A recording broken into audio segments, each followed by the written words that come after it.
Take a look at Indian railways. Thousands of passengers hang on speeding trains for long distance travel. One slip means death, but the price for this ride is free. Let me explain. Indians rely heavily on railways for transportation. Aside trains, overcrowded buses, shared auto rickshaws, cycling with speeding traffic, and trekking are other means of transport for India's low-income earners. The most desperate hang from train doors or ride on rooftops, risking their lives because the alternative is losing their livelihood. For people earning less than $3 a day, transportation is not about convenience, it's about their survival. Indian trains operate beyond capacity during peak hours. Mumbai's local trains, nicknamed Lifelines, carry over 7.5 million passengers daily in spaces designed for half that number.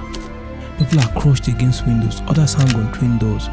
This overcrowding causes thousands of deaths annually. People fall from trains, suffocating the press of bodies, or get trampled during boarding.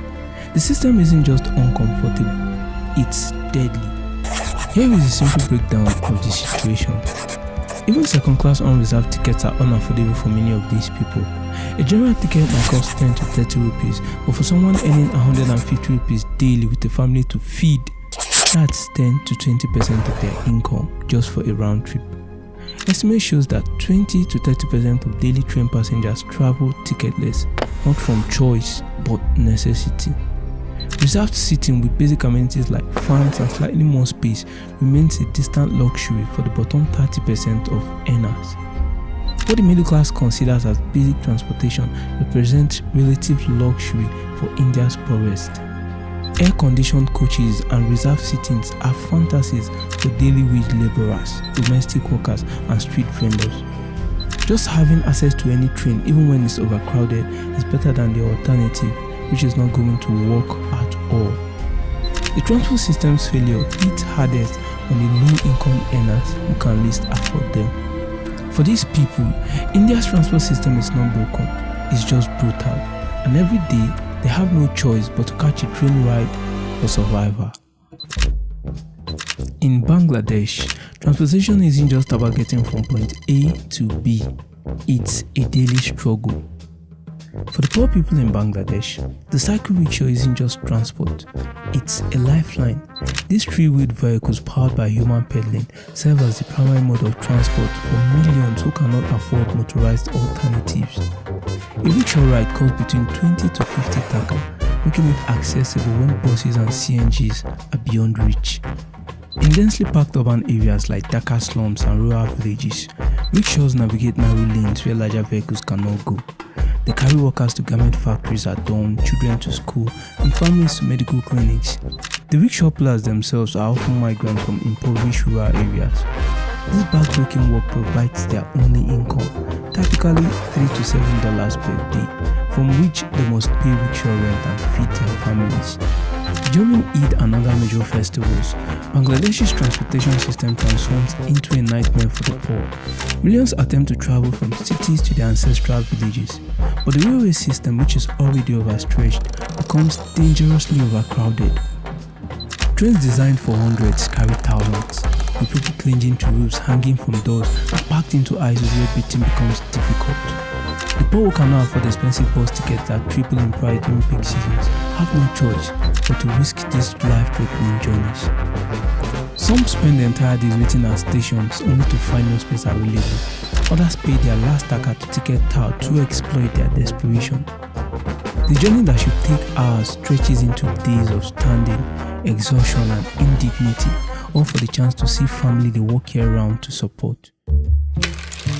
Burundi and Malawi rank among the world's poorest countries.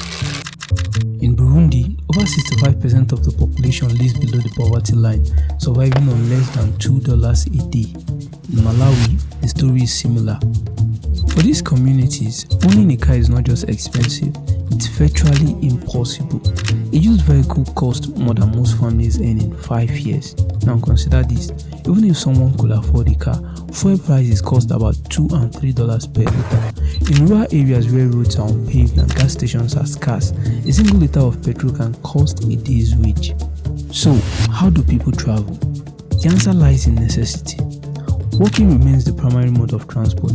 People trek 5, 10, sometimes 20 kilometers to reach markets, health clinics, or water sources. But walking has its limits, especially when carrying heavy loads or transporting goods to sell. In these countries, public transport do not exist in rural areas where most people live. A taxi ride to a district hospital might cost the equivalent to a day's wages. While transport fares for many buses are cheaper than private cars, people in these countries still find it expensive to afford for daily use. So what other means of transport is cheaper? The bicycle. A bicycle represents a significant but achievable investment for many families. It's a one-time cost with no fuel requirements, just human power. In Burundi and Malawi, bicycles aren't just for riding. They've completely been reimagined to become the pickup trucks of the poor. Enterprising locals have transformed standard bicycles into versatile cargo carriers. Wooden platforms are attached to the rear, creating makeshift beds that can transport up to 200 kilograms of goods. These bicycle taxis, sometimes called taxi velos in Burundi, have become a lifeline. For a fraction of the cost of motorized transport, bicycle operators carry passengers seated sideways on padded seats attached to the frame. They deliver goods between villages, climb hills with heavy loads, and navigate narrow paths where vehicles cannot go. But what more can bicycle taxis be used for? Well, bicycle ambulances. These crucial innovations are bicycles modified with stretchers. They are used to carry expectant pregnant mothers and sick patients up to 20 kilometers to health facilities, reducing what would be a 4-hour walk to just an hour's ride. The impact of bicycle taxis extends far beyond simple transportation. It has become a mobility powerhouse for the poor, giving life to struggling economies. A means of affordable transport. The bicycles ask for no fuel, requires minimal maintenance, and transforms human energy into economic opportunity. The poor aren't just economically trapped, they are geographically trapped. Their world is isolated by the simple inability to afford movement. Well,